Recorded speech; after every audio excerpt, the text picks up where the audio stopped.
Morning. Ron, my name is Rob Carpenter, and we're with the Veterans History Project. And of course, we're interviewing veterans to get their information logs for future generations so they can know all about the important things that you did during your lifetime. Okay. So, could you give me your full name, please? Sure. It's Ronald John Friday. And Like the day of the week. Like the day of the week? Like the day of the week, yep. And when were you born, Ron? I was born in October of 1943.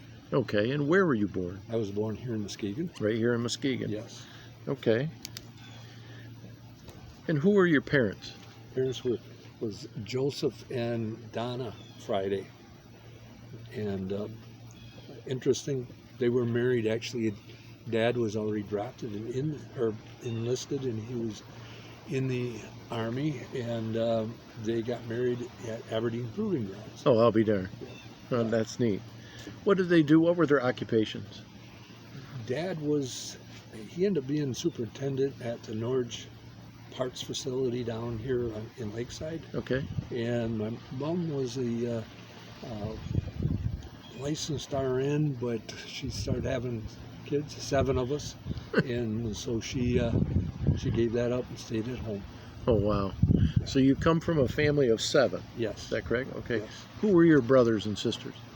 Okay, I was the oldest, and then I had brother Larry, and then brother Tom, and then brother Rich, sister Cheryl, sister Pat, and brother Mike. Wow. Mike, 17 years younger than me. 17 years younger? Yes. Wow. So being the oldest sibling, what were some of your experiences that you had with your family and your siblings? Well, yeah, actually, my dad always said he felt sorry for me because I was the learning curve. He learned discipline. I do recall, he used to take us in and bare butt spankings, right? and one time he grounded me for a bit, and I got into trouble again. And he came home from work, and so he says, "You did that? Yep. Okay. You're going to be punished." "Dad, are you going to spank me, or are you going to ground me?" And he said, "Which would you rather have?" I said, "The spanking. That only lasts for a little while." He's, "Okay, you're grounded."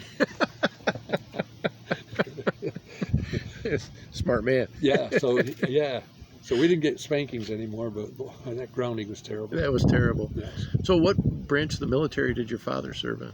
He was in the United States Army Air Force. Okay. Okay. It was prior to the Air Force being a separate service. Okay. So did he serve? What were the years that he served? He served 42 until 46, somewhere in there. Okay. And he was a radio gunner on board a B-17. Oh, I'll be darned. Did he spend time over in Germany and? He was in Europe. In Europe?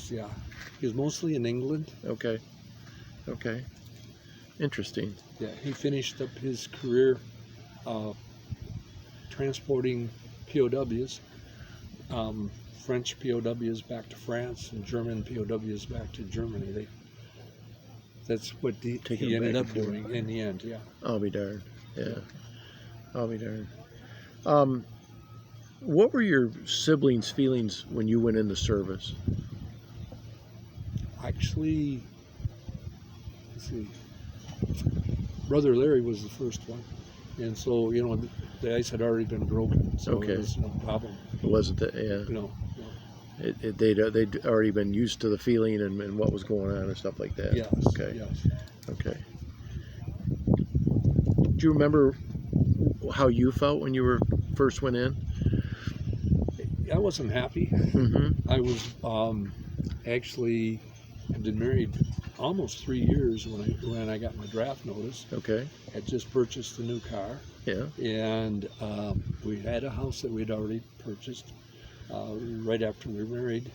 And so, I mean, it didn't make me terribly happy to be gone. Sure. Sure. What kind of car was it you purchased? It was a 1966 Impala Super Sport. Nice. Yeah, so it was a very nice car. The color? Green. Green. Green.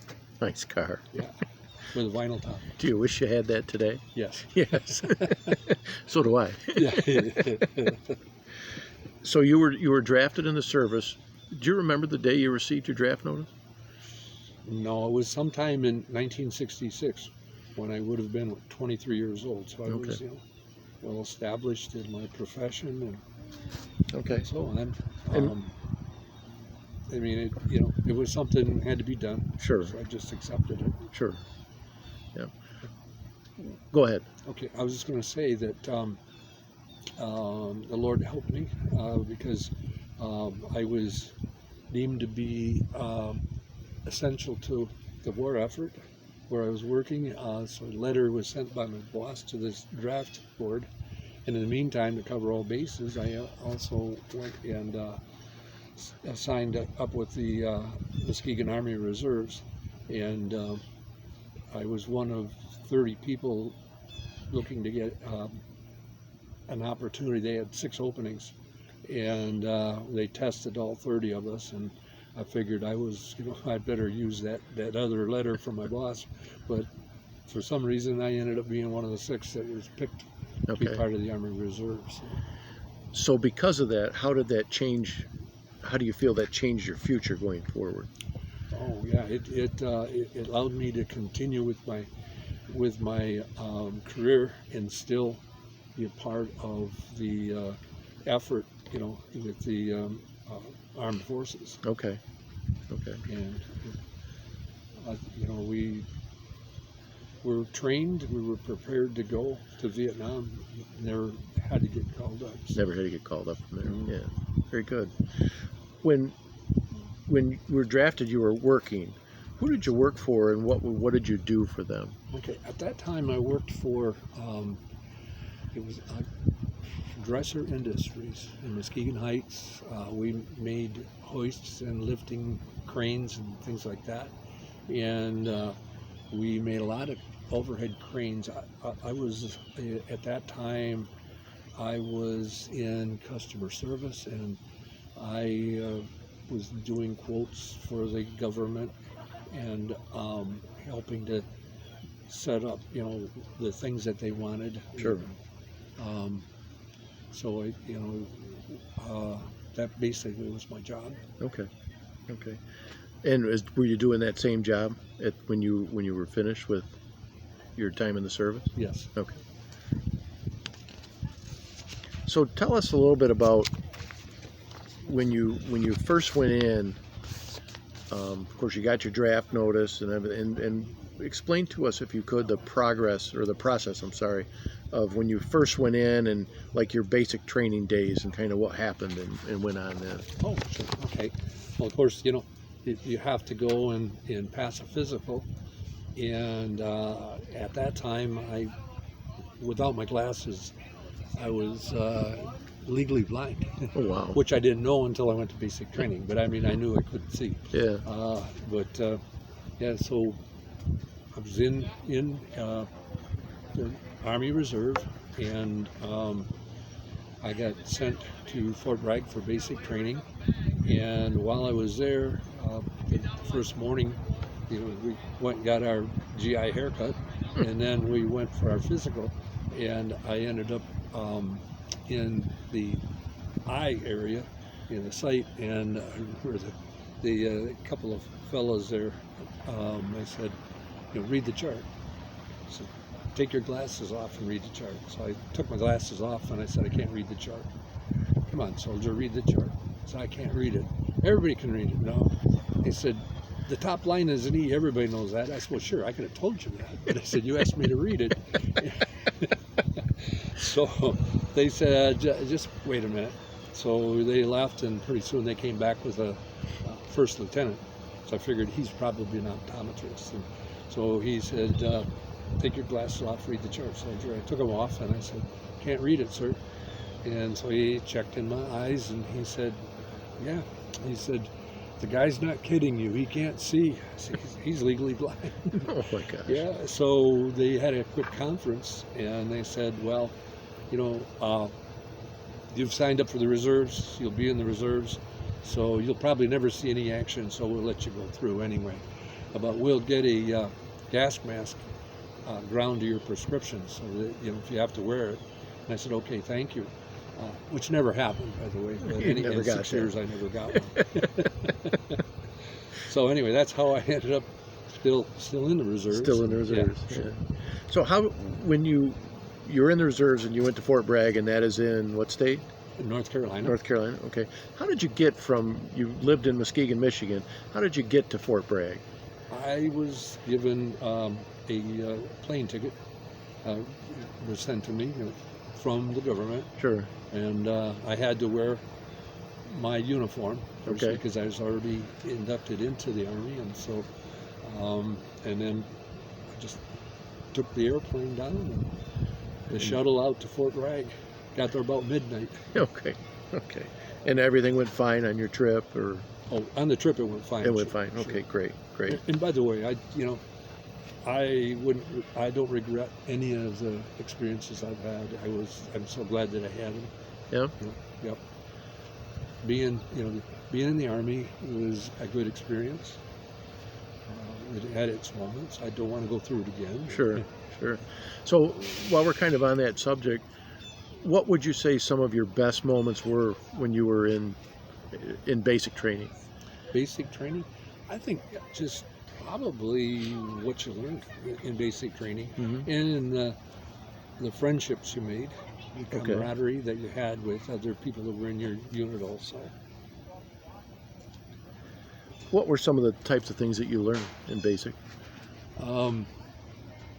Learned combat with hand-to-hand combat, Okay, in combat with a bayonet, okay, and how to shoot. Believe it or not, I ended up being a sharpshooter, but I never really fired a weapon before, okay. and so I did everything they told us to do, and it worked out quite well. Oh, wow. Yeah, What type of firearm did you use? we had an M14, M14? and we had a carbine before that. I'm trying to remember the number, but anyway, an M14 was what we M14, used okay. pretty much there. Okay, nice. And then did you have any specific type of schooling when you were in basic training? Not in basic. Okay. The training came later. It's called AIT, and Advanced Individual Training. Okay. We'll talk about that in just a second. If I Okay. forget, please remind me. Sure.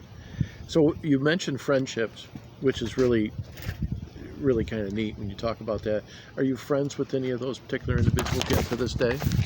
Not anymore. Not anymore. Not anymore. Because that was, 50 some years ago. Yeah, it's So, been a yeah. little while. Yeah. Yeah. There was one in particular that I used to be friends with for quite a while. We didn't see each other. Oh, I did get a call last summer from a guy that was in Grand Haven, and he went through and he found my name and gave me a call. And he was a fellow that I was in the Army with, out of the southern part of Indiana. Oh, I'll be darned. Yeah. That's neat. Yeah. Is there any particular moment that you remember vividly about basic training that you'd like to share?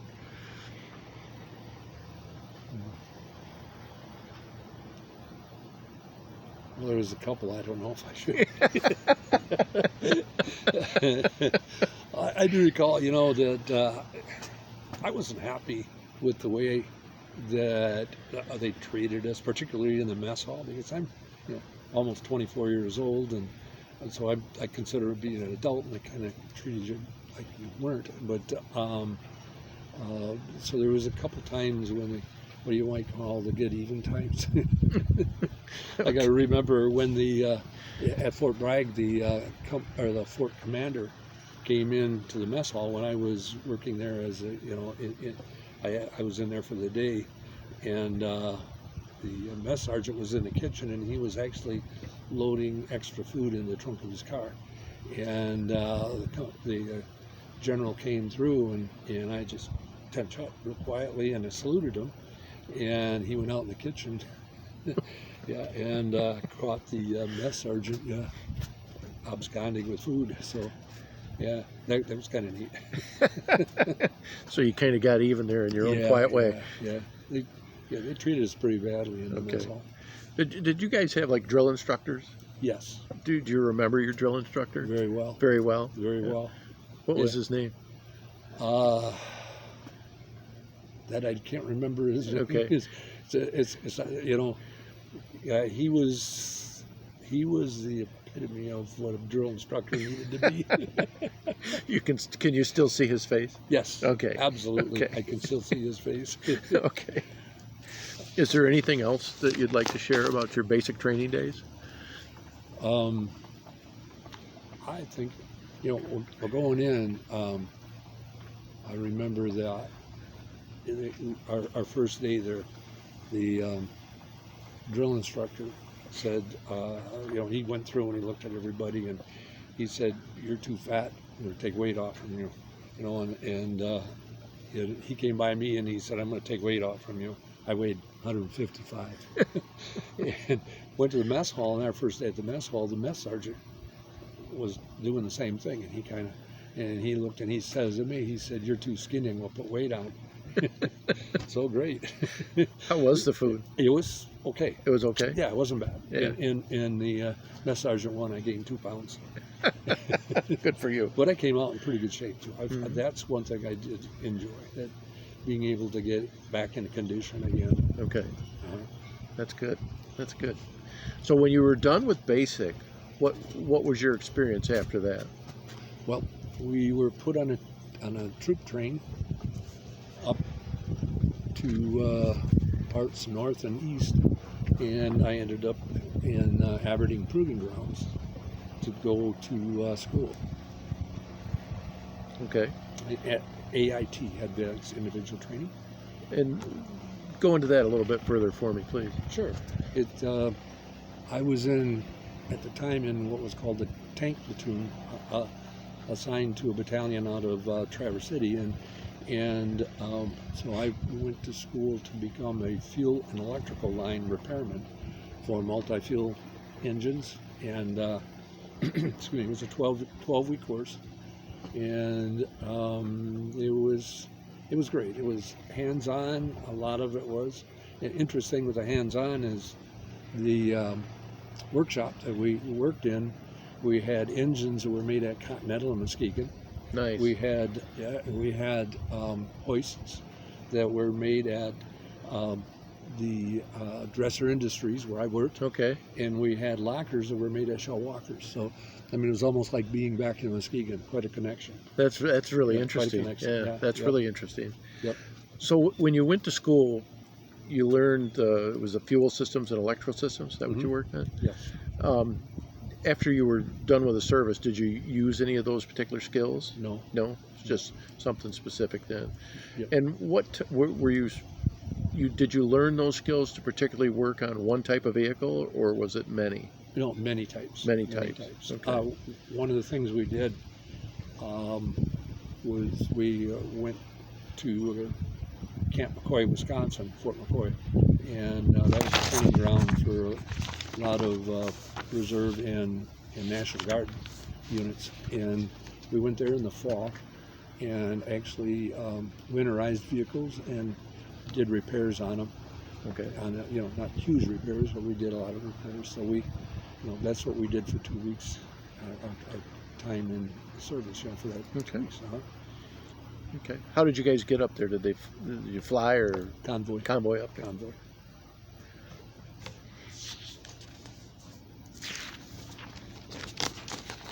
So when you think back to your school days, what would you have deemed the best part of schooling to be and training to be?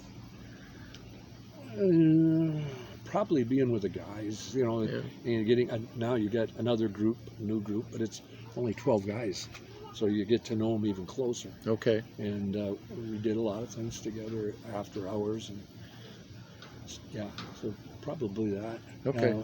And I think it helped me in becoming better mechanically. Okay, I don't know how to exactly describe it, but I came home and I was able, because of that kind of training, I was able to look at things at home too, and be able to fix different things that I couldn't do before. Okay. When you first went in, I'm going to go back a little bit here. When you first went into the service, what rank were you? E1. E1? Yep. And then when you were discharged, what rank were you? E5. E5? Okay. So after training and after you went to school, what was your next step in the progression in your time? Okay, I was, yeah, actually, the tank platoon in that battalion was it closed down. Okay, and so we got moved into the 365th, which was a headquarters group. We were kind of a support group, and had a few of us that were enlisted men, and the rest were all officers. And we were, in that group, and I was in the communications section. Okay. And I was classified as a radio operator, but I was sent to school to learn how to climb telephone poles and trees and stuff like that. So, and it was fun. I enjoyed doing that. Mm-hmm. And then one day it struck me that, climbing telephone poles in northern Wisconsin was probably not as dangerous as climbing telephone poles in Vietnam. So I mean that, I was bigger than the average telephone pole if I was good. And so I'm thinking, I got, something has to happen here. And it ended up happening because the 365th was also closed down. Oh, okay. And I don't remember the exact word, the official word for it. But anyway, so we got moved into the 486th engineering company. And so where was the 365th when you were Muskegon. Out of Muskegon? All three of them were actually out of Muskegon. All three of them were, okay. The tank platoon was actually attached to a company out of Traverse City. Okay.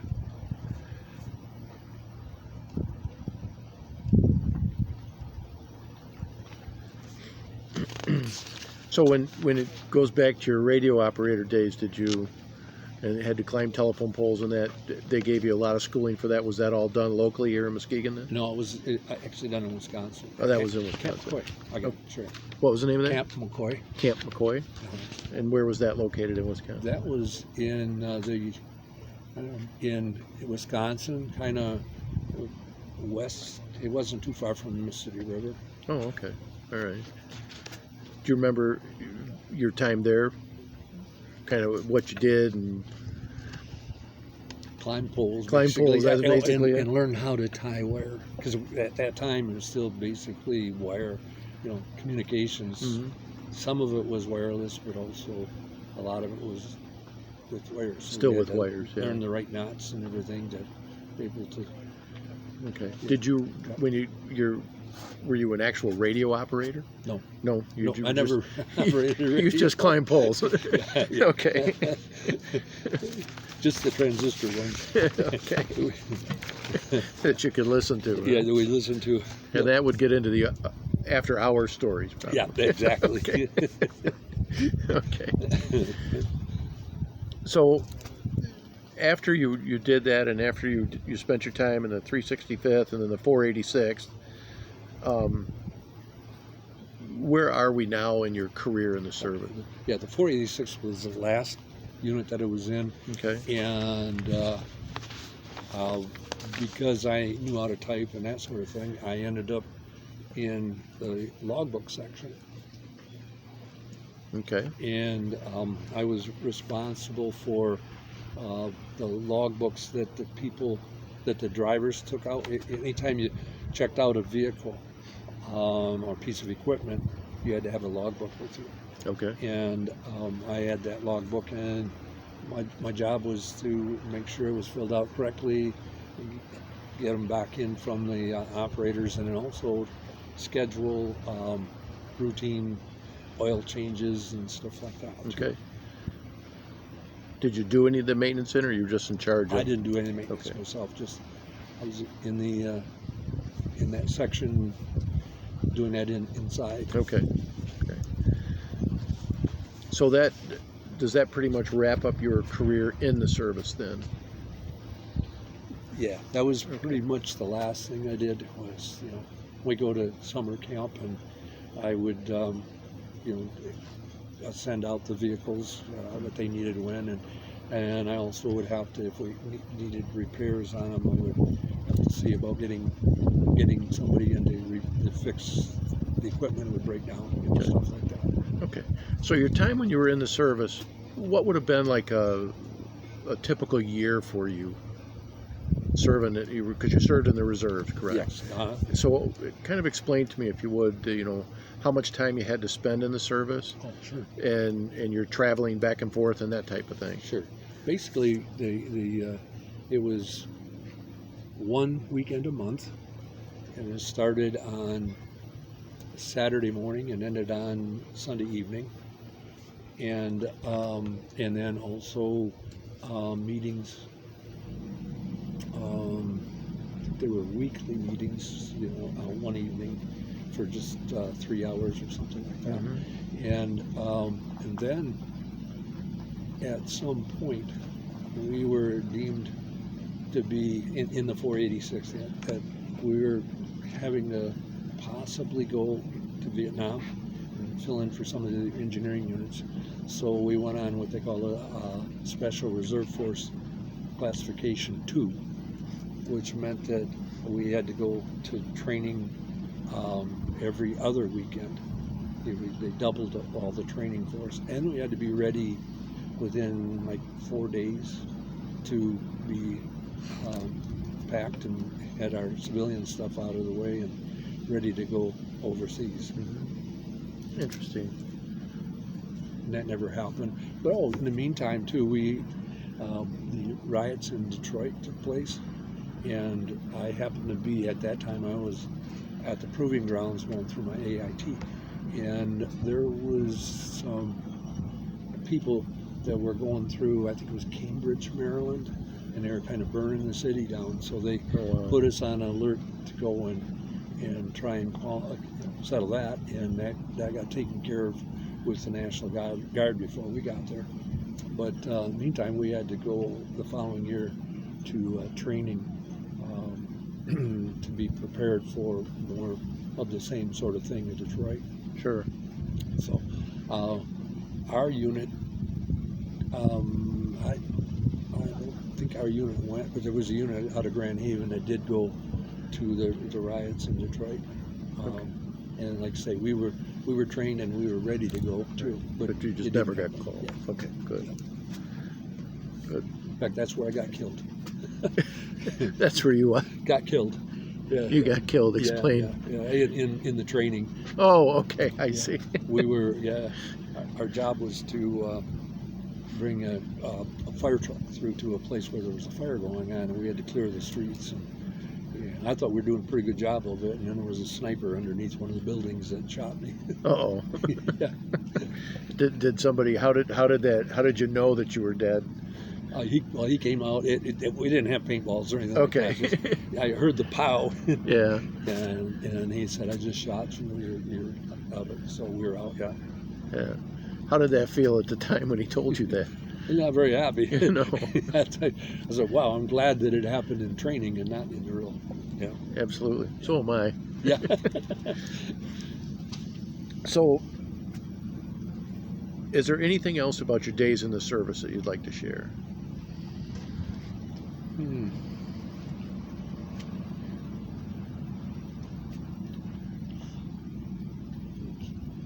Not really a lot. Again, it's kind of the same thing I mentioned before, but a lot of the people I knew going in, because we're local people basically.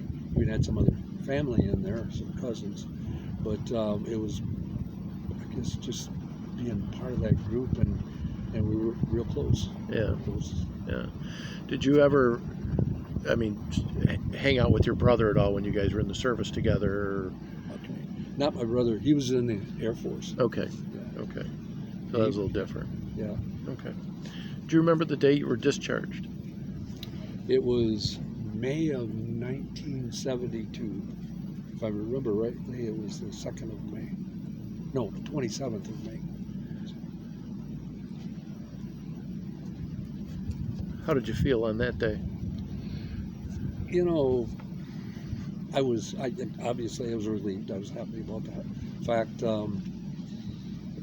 it's more a personal thing, I guess. But anyway, when I got out, it gave me a chance to be more, more free. I had my time now back, and I ended up buying a business. So because it's something I couldn't have done had I still been obligated to the service. Okay. All right. What was that business? It was Wayne's Delicatessen Okay. in Muskegon. Okay. Which is amazing, by the way. Oh, oh, there is one thing. They did when I was in AIT.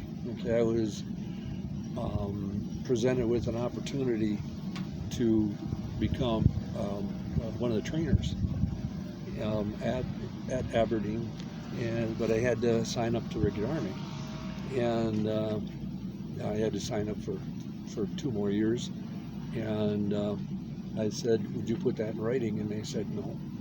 And I said, well, if you can't put it in writing, I can't either. I don't, I've seen too much of promises that didn't happen in the service. So, and I'm not trying to be negative about the service. I don't mean to be that way. It was a good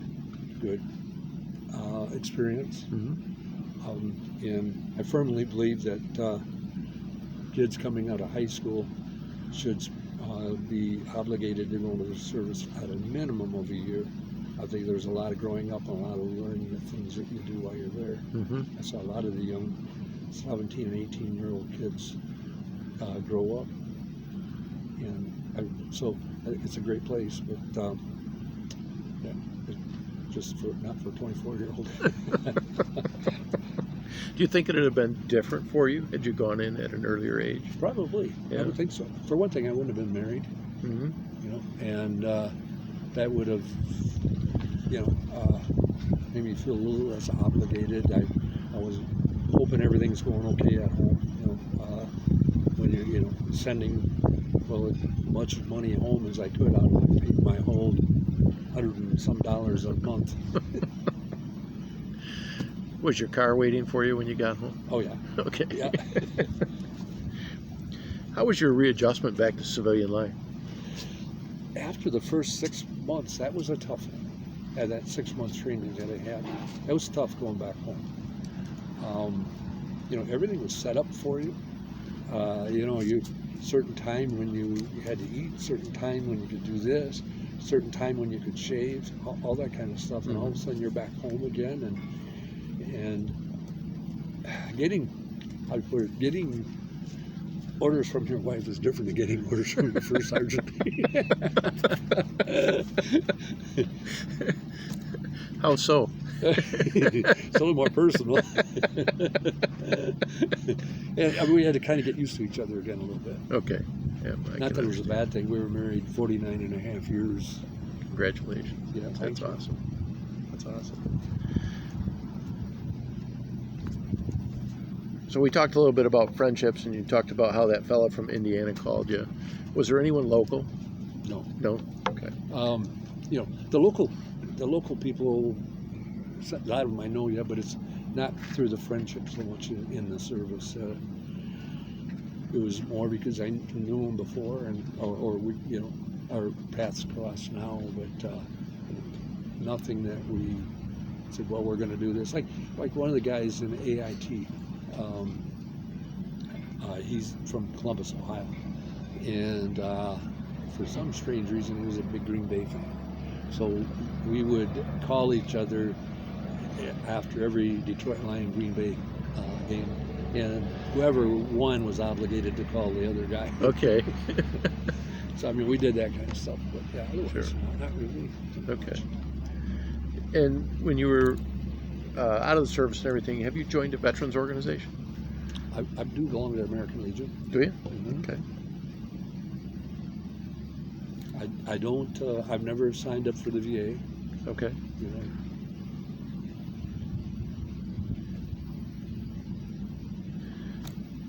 Do you guys have any reunions that you attend? No. No? Nope.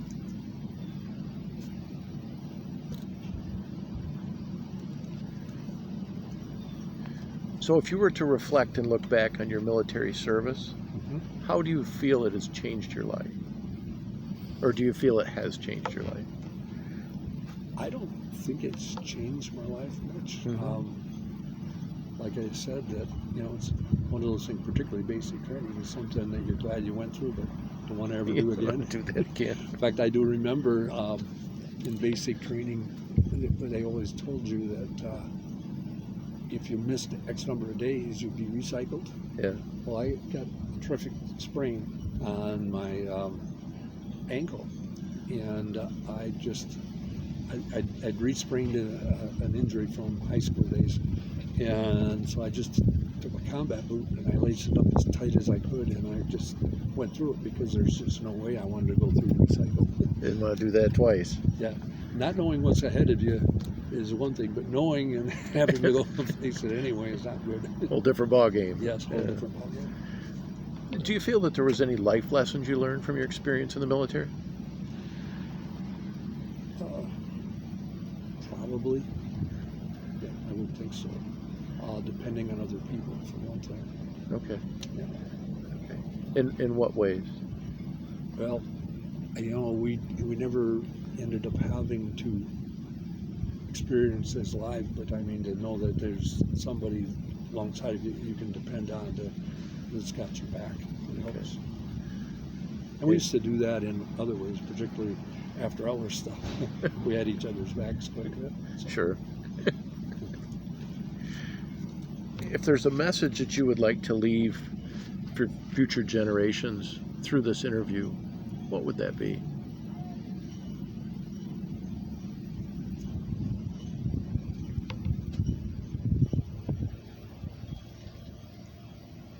Probably that our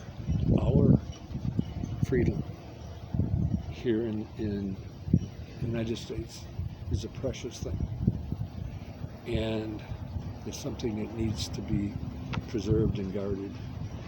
And if it's necessary, it has to be sacrificed by all of us. Going forward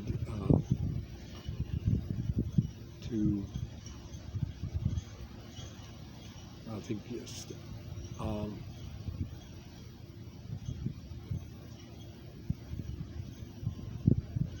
think it should be an obligation that everybody should have. That there's different ways you can serve. Even if it isn't in the military, it could be in other ways that, like I just finished, I retired from working for a defense contractor. And, I think that was very important also.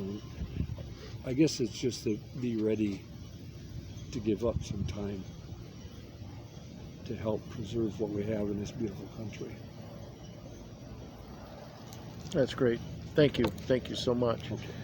You're welcome, Rob. Bringing a tear to my eye. Is there anything that you might like to add that we haven't talked about so far today?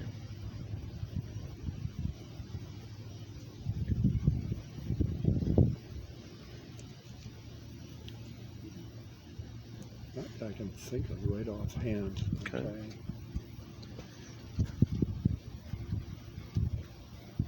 Is there anything in particular that you wish that more people knew about veterans?